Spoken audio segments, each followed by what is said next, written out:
Hi, everyone. Thanks for tuning into this episode of Mom Talks with Krista.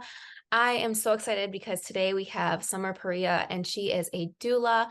And I don't even know if I've talked about this yet on the podcast, but I am a huge fan of doulas because I had one personally in my birth, and it was just a game changer. It made me feel so empowered in my birth, and I just recommend them to all my pregnant friends now.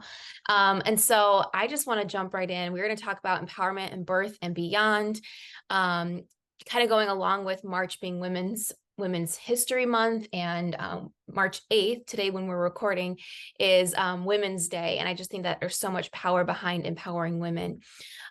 So welcome, Sommer. Thank you for being here. Thank you. Thank you for having me. Of course, I'm so excited to talk to you.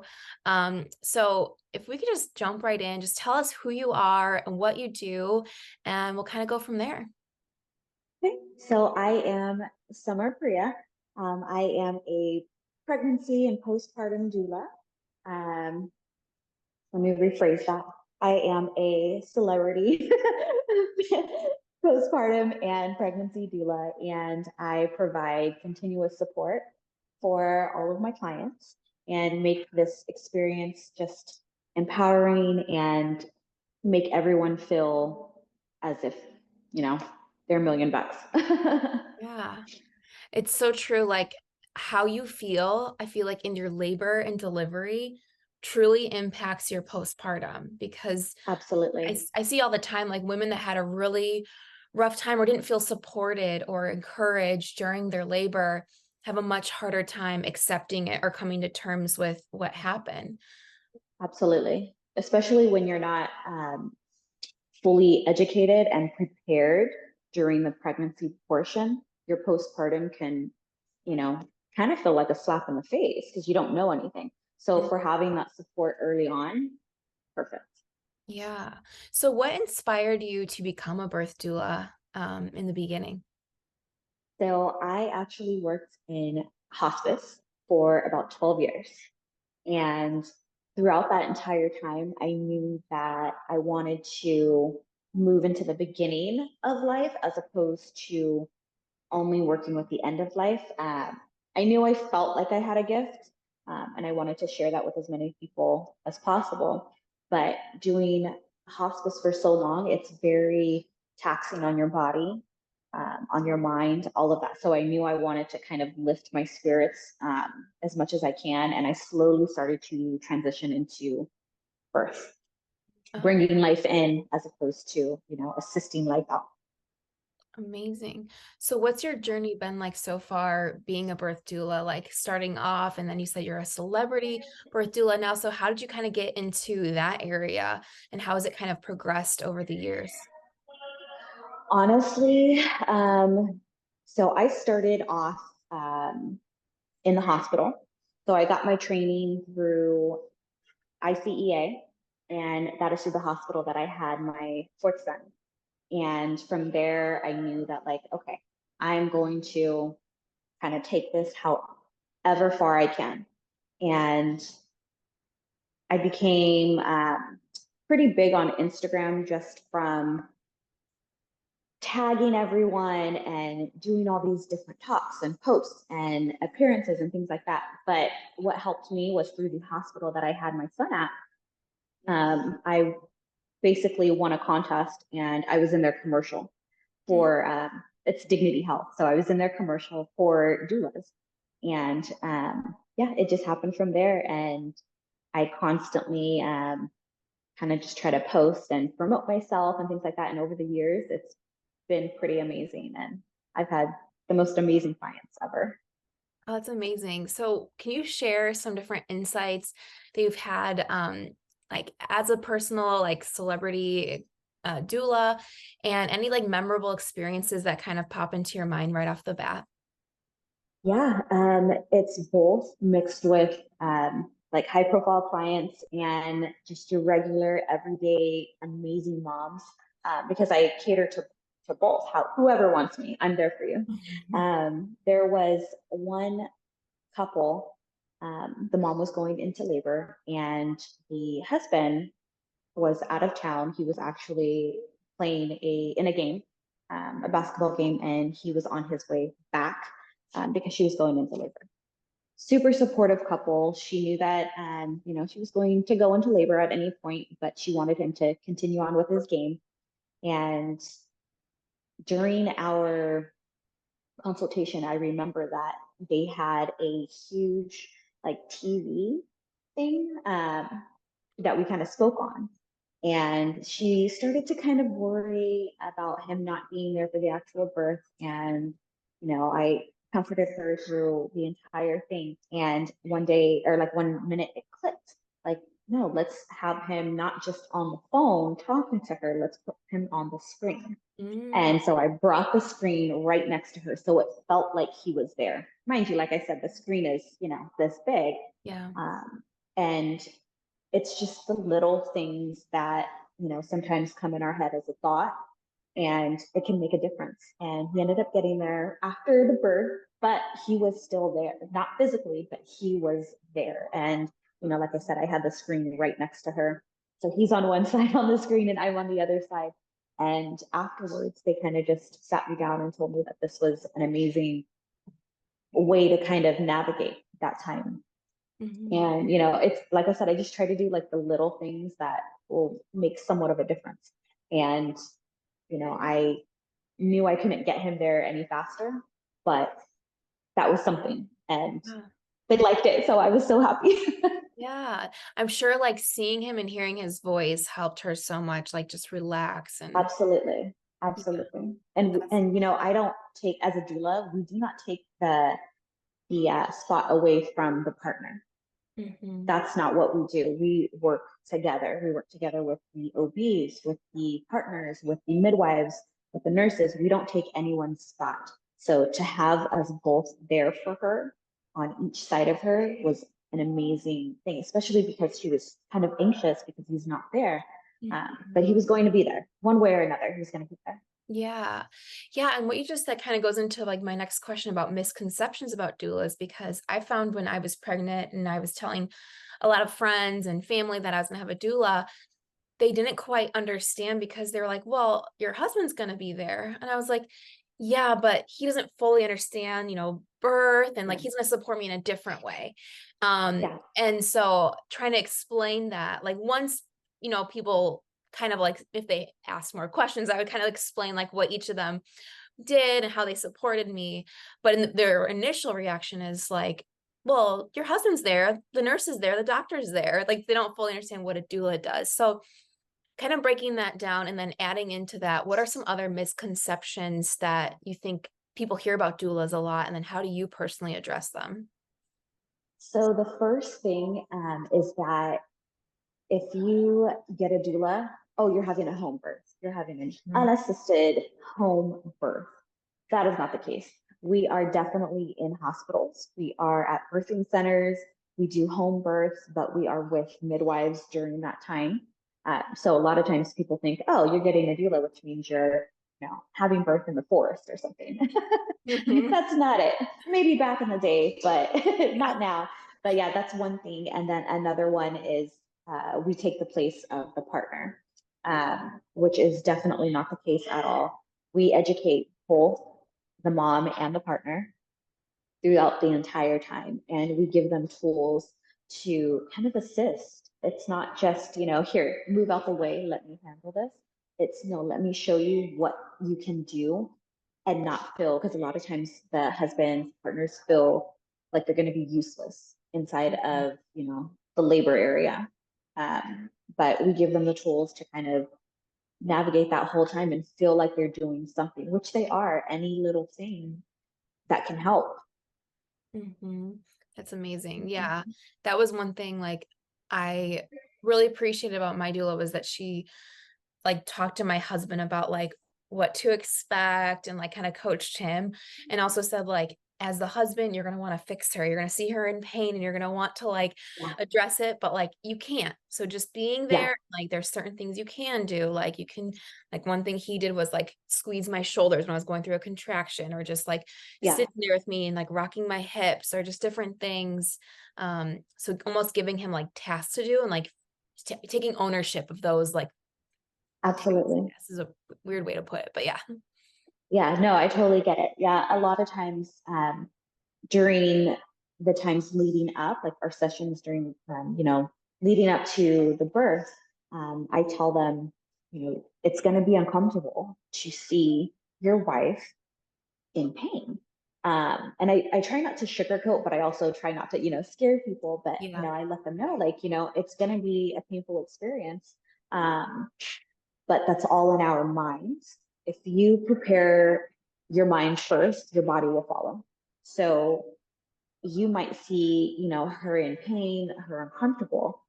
So if you are stressing about that, if you're anxious about that, she's going to pull that energy from you and it's just going to kind of just blow up. So you need to learn to breathe with her, not just watch her. Breathe with her, put your hand on her shoulder, rub her back, things like that. All those little things come into play, and she's going to feel so supported in that space during that time. So something simple, like I said, just touching a shoulder or asking if she wants ice or, things like that, a foot rub, hip squeezing, things like that all help. But, sometimes, I let them know like, hey, you don't need to ask over and over and over different things, kind of read the room a little bit. Mhm. So just so you don't get your head cut off by a laboring woman. So Right, right. Oh my but God. yeah, it's all very we all just come together, and I definitely make sure that my families are supported, and even whoever else is in the room. Sometimes they have their mothers in there as well, so I kind of include everyone to kind of be prepared for anything. Mhm. Yeah. And like, how do you work with expecting parents like on creating birth plans or kind of talking them through the different like options or I guess, plans that they could have for the day? So initially, when I take an appointment, I will ask them for a consultation. Usually, it's in person because you can't get a good feel for someone for that type of environment if you're not in their presence. Uh, I want to feel your energy because the interview kind of goes both ways. Um, and then, they should, feel what kind of energy I put out and everything like that. So our consultations are usually face to face in their home or wherever they like. Um, and I usually kind of just ask them, what do you envision? I know everybody, starts to look things up like on Pinterest, Instagram, YouTube, all that stuff. What do you envision for your birth? How would you like this to go? And I have a full, sheet of questions that we are doing just for that specific time. And it includes the birth plan. And I ask them, what do you like? What do you don't like? What did you see that you thought, oh, this could be something that I would want to try and attempt for my birth? Um, any medications, things like that. So I kind of get a good feel of how they're thinking, that they want this to go. And then I move on from there. And usually I will let them know, okay, if the birth plan is looking a certain way, if it's very, glamorous and things like that, I do want to have them be a little bit realistic on, what they want and things like that. And I only say that because when you look on YouTube, when you look on Instagram, when you look on TikTok, you don't see the mothers, the influencers, the celebrities. You don't see the pain that they go through. You don't see how uncomfortable they are. You don't see any of that. You only see what's pretty, what's, Mhm. convenient for everyone, or, what's in my bag type of thing. Like they're not showing you exactly what they're going through. So that's one thing that I try and tell my parents, or yeah, my parents. It's just like, okay, that's amazing. I love that. But this is also what's happening behind the scenes. So you have to know what exactly you're going to be prepared for, not just, oh, let me put, 5 of these really cute diapers inside of my my diaper bag, and I want all the newest stuff, which is amazing. I love that. But I really have to make sure that we get through each individual question on the birth plan in the consultation to make sure that they fully understand how things can go, what medications work, how they work, things like that. Yeah, and you talked earlier about like the education piece of like educating yourself about birth and Yeah. your own birth wishes. And so like, is there anything in particular that you either send patient or your moms or tell them about, or, you know, to encourage them to get education during their pregnancy? Yeah. One thing I always have them kind of look at is delayed cord clamping. Hmm. So that's one thing that people always say, oh, I heard something about this, or like the vitamin drops, things like that, the eye drops. Um, they're always like, oh yeah, I heard something about this, but do you know anything about that? Or what should I do? Because, if you're going in this for the first time, you don't know anything. And you research on Instagram or, just a little paragraph of something. So going in depth through these questions that they have for me, like I have to make sure that I send them all the information. We talk about the information, we talk about the risks, the benefits for everything. And ultimately, obviously it's their choice. I don't, try and sway someone a certain way for anything. Every birth is different. Everyone's background is different. So I make sure that, you're educated in absolutely everything. Especially if, you have a really, big question about something. It's just like, okay, yeah, this is your options. This is what happens. These are your benefits, all of that stuff. I want you to be prepared. Yeah. Yeah. One thing that really surprised me was when talking to my doula, she was like, yeah, they will usually give you Pitocin after you've given birth to help with the placenta. And I was like, what? Like, I had no idea. And I remember even talking to a friend of mine that already had two kids, and she was like, I didn't know they gave that to me, And so it's one of those things where like it just really drove home of like, a lot of times we go to the hospital and we just like trust what they're doing and we don't ask Absolutely. questions. Yeah. So I think it's so important. I think like doula work is so important because it just allows us to be informed, whether we want to go Yeah. this way or this way. We can just be like, oh, I knew that was happening. I was informed about it and I made this Yeah. choice. Yeah, a lot of times there's all these conversations that are going on around us, but they're not actually speaking to the parents and letting them know what exactly is going on, what is going to be what. So, for the role of a doula, you are there to translate all those medical terms to where the family can understand. Because a lot of times they're like, what does that mean? What does that mean? And it's always like a whisper because they don't want to interrupt the conversation that's going on around them about them. Mhm. So you should never, like as medical staff, you should never have those conversations without the parents, regardless if you're in the room or not. Um, a conversation over there is a conversation over there. You need to be including the parents so they know what's going on. So for a doula, it's just, we're there to advocate uh, for all their rights, to make sure that everybody understands what's going on. Because if you don't understand, you're panicking.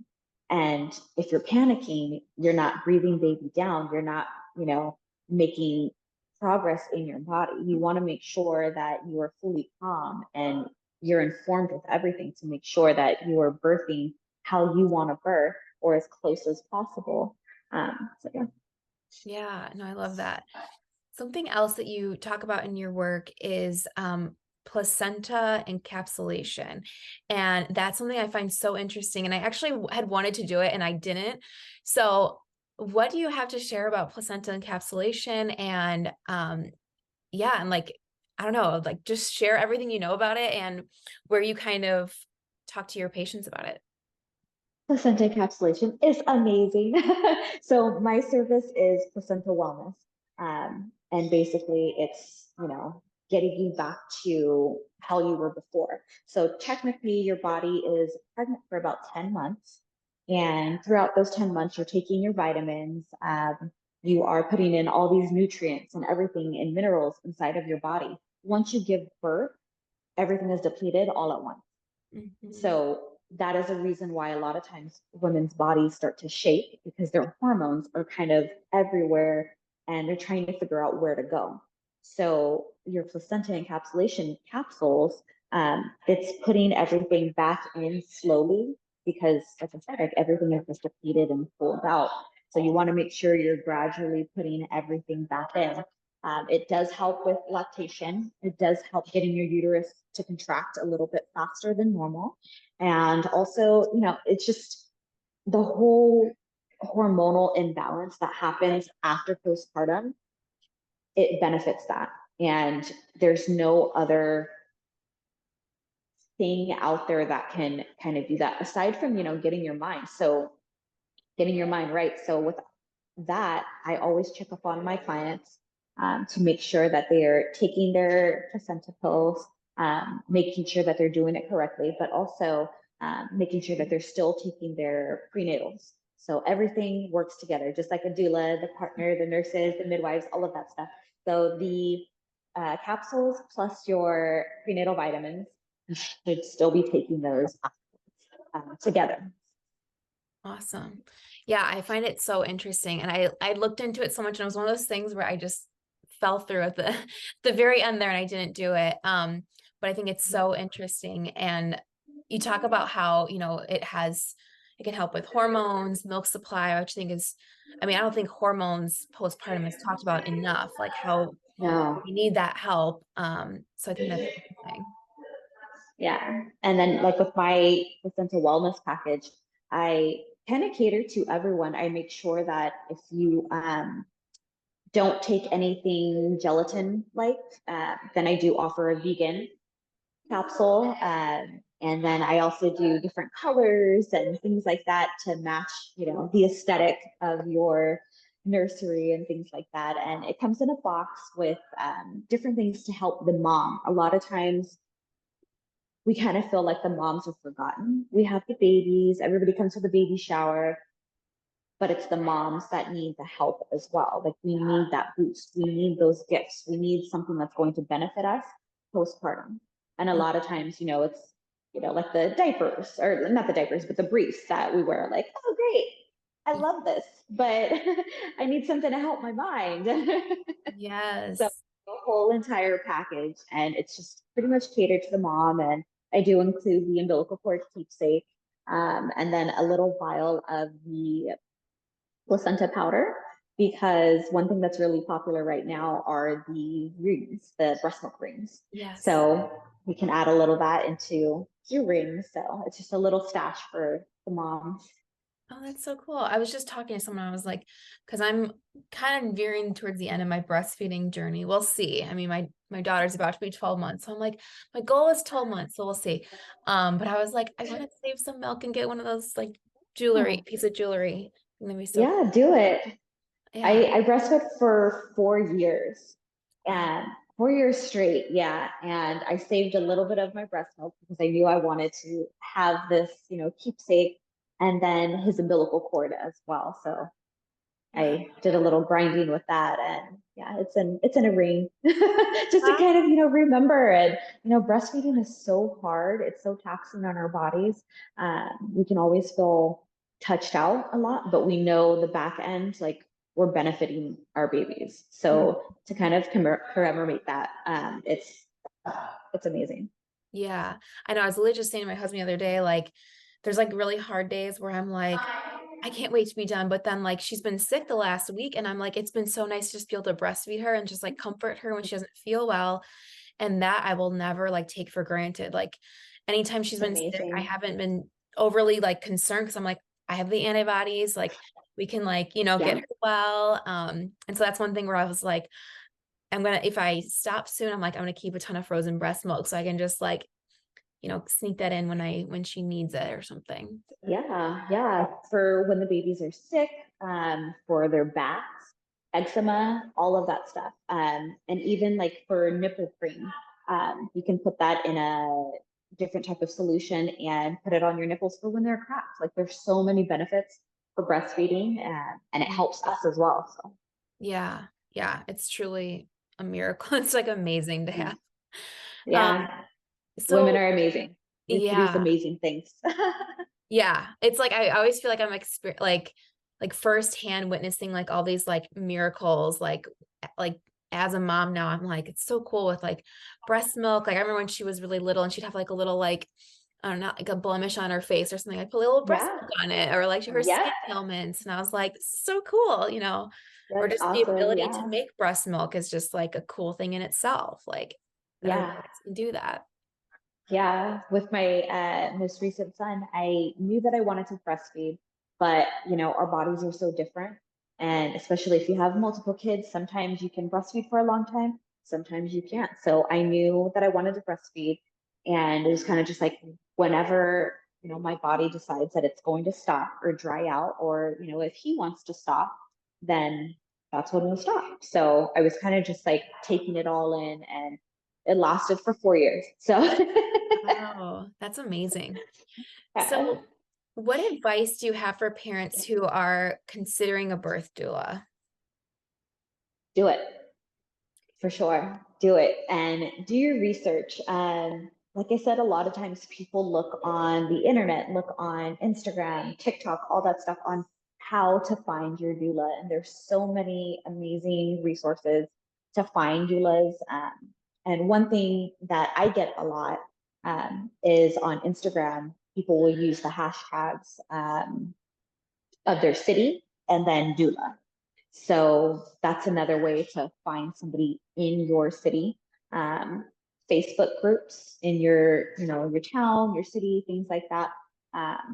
Yeah, and always have a consultation. Don't do anything, just over the phone. You cannot get a feel for someone just by, talking on the phone for 20 minutes. Always get a consultation. And if you can, do it in person so you can get, a feel for how they are. Another thing is like if you find a doula on Instagram, which is very common, um, you know, check their page out, check their, like with me, I have two separate pages. So I have my own personal page and then I have my business page. And I keep it open for everyone. I tag both pages. And that's because you want to kind of get a feel for who you're going to have in your birth space. Mhm. All of that is important. It's not, like, oh, I'm going to be nosy and look at this person's page. Like, no, you want to see how they are with their family, with their friends, what they do on day-to-day basis, because that energy is coming into your space and you want to make sure that you click right with that person, along with, being face-to-face with them during a consultation. Yeah. Yeah, that's such great advice. Cause like when we were interviewing doulas, we, I think, talked with like 3 or 4, and they were all great. They all had the great like credentials and everything. Yeah. But there was like one in particular where like the second we jumped on Zoom, I was like, I just feel like this connection. And even like in Yeah. emails, like I just felt like, yeah, this is the Yeah. person. Like the other ones did nothing wrong, but it was just like you realize like Yeah. It's a your different most feel. vulnerable state. Yeah. Yeah. Yeah. It's totally a different feel between each doula. There's a doula for everyone. And I love that. I have two backup doulas, and we both, or actually all three of us, work a little different, but we're all in the same kind of bubble. And that is why I'm so comfortable with, sending people to them or having them be my backup. Because, like I said, there's a doula for everyone. And, if someone doesn't click with me, then I can definitely refer them to someone else that I trust and that I love.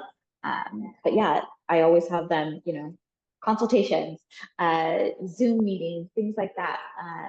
Just not phone calls, Yeah. not so much. You want to Right. be able to see someone. So. Yes. Amazing. Are there any other like holistic or alternative therapies or practices that you incorporate in your doula work? So I do a lot of meditation, sound bowls, and a lot of prenatal yoga. I talk a lot through all of it, but it's very, very soothing to the ears, to the mind, to the heart. I want to make sure that people feel how they want to feel fully in their body. It's different when you say, okay, I want to feel like this, I want to do this, I want to do that. But if you don't change your mind, your body is not going to follow. Um, and it's weird because it's vice versa too. But Mhm. yeah, I tell people movement. You want to listen to your body. Um, Move however your body feels. And one thing that I tell people is like when you're a kid and you go to the ocean, you see the waves, you want to jump over the waves, you see the wave coming and you're anticipating that. and your body is starting to feel that anticipation. Once you see that wave get a little closer, you jump up.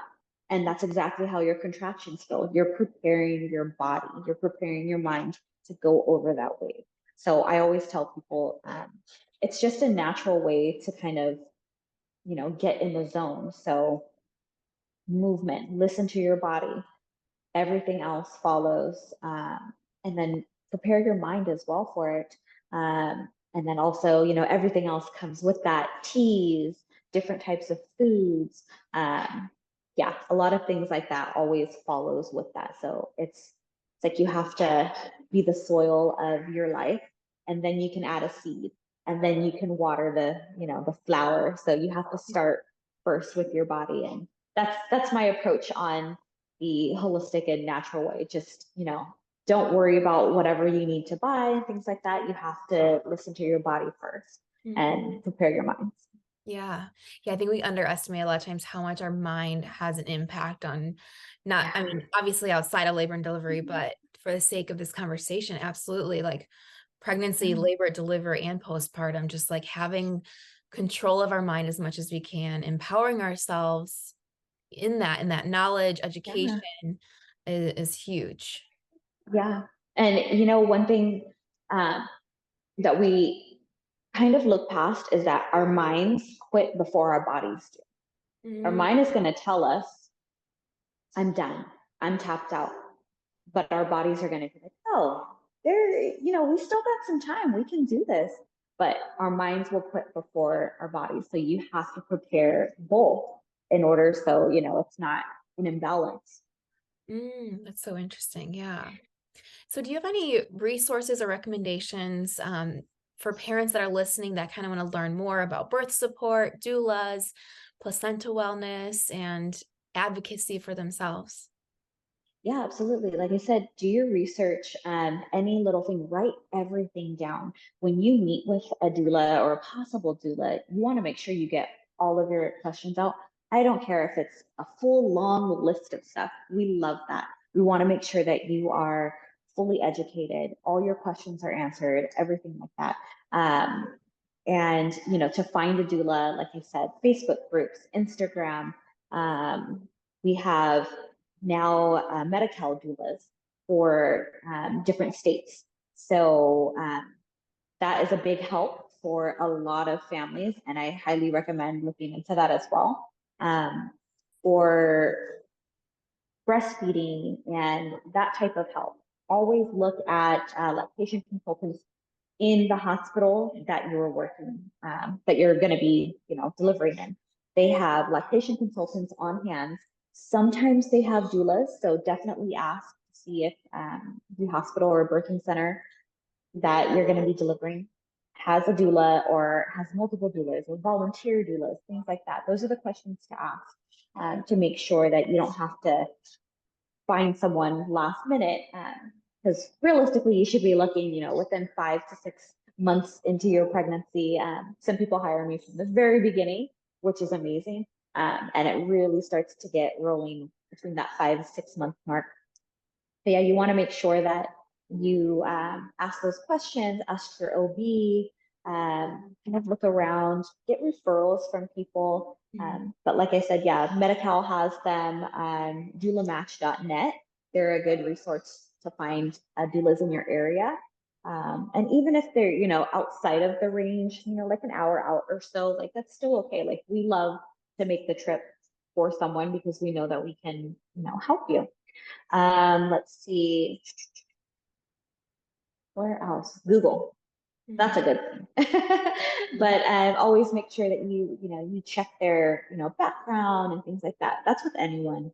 Like I said, you want to make sure that the person that you have in that sacred space is going to be the best for you.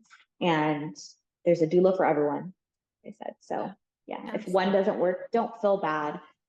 There's going to be someone out there for you for sure. That'll be there right by your head to help you. Yeah, I love that. Absolutely. So I always like to end these interviews with a fun thinking question, I call it. If you could have one billboard made today where you could share one tip with moms everywhere, what would you have it say? So I love this question. So I would have a billboard on the busiest street ever, and it would say replenish, nourish, rest. That is what we have to do as mothers, um, pregnancy, postpartum, even years on down the line. You want to replenish your mind.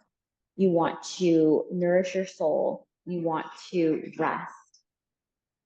Take that however it may be to you. Like everybody replenishes differently. I like to say, drink something, drink some tea, something like that, something that's going to go in your body that's just going to kind of melt everything away.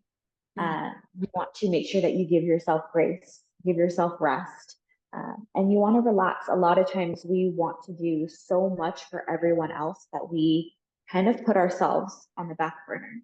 And as moms, we can get burnt out really quick. Don't do that. You have to put yourself on that shelf as well. So yeah, replenish, nourish, rest. And I actually have that tattooed on my hand because, it's just an amazing reminder. And that has helped me throughout my pregnancies, um, because you can't forget about yourself. You want to make sure that you are taking care of yourself before you can take care of others. Yeah. Absolutely. I love that. And so, of course, where can everyone find you on Instagram, socials, website, all that good stuff? So everyone can find me on Instagram. I am love_light doula. And I have my website linked on there. I also have my personal page linked on there as well. So everybody's invited. Well, thank you so much for coming on. I'm so excited to talk to you. Like I said, I knew right off the bat I wanted to have a doula on, and you're the first that came to my mind Yeah. 'cause I love Thank your you so content. much. I love the stuff you share. Yeah. And so thank you so much for coming on. It was so great Thank you talking with so you. much. You as well. Thank you so much for having me. Of course. All right, that was my interview with Summer, and I just love talking to her. Like I said, my doula made such a big difference in my own labor and delivery, and honestly, pregnancy too. I think I hired her around like 30 weeks or something. And so she had really helped me, like, coach me towards the end, just be there for me mentally. And then, of course, during labor and delivery, doulas are like angels on earth. The things that they do, I could not have done it without my doula. And so if you are even considering a doula, please look into it because it just completely changed my whole birth experience, to be honest. So I thank you, Summer, for coming on. I really, really enjoyed talking with her. And it's a great way to relaunch this podcast as I kind of talked about last time about, being almost a year postpartum and just kind of reflecting on my labor and delivery. So it's kind of fun to go back there. So today's show is sponsored by Mommy Knows Best and Livy Mom, two brands dedicated to empowering moms in their pregnancy, breastfeeding, and postpartum journeys. Thank you so much for tuning into this episode of Mom Talks. And don't forget to follow us on our socials at Mommy Knows Best and Livy Mom to join the conversation and stay updated on future episodes and all that good stuff. Remember, moms, you are strong, capable, and empowered. And until next time, take care and keep thriving in motherhood. Bye, guys.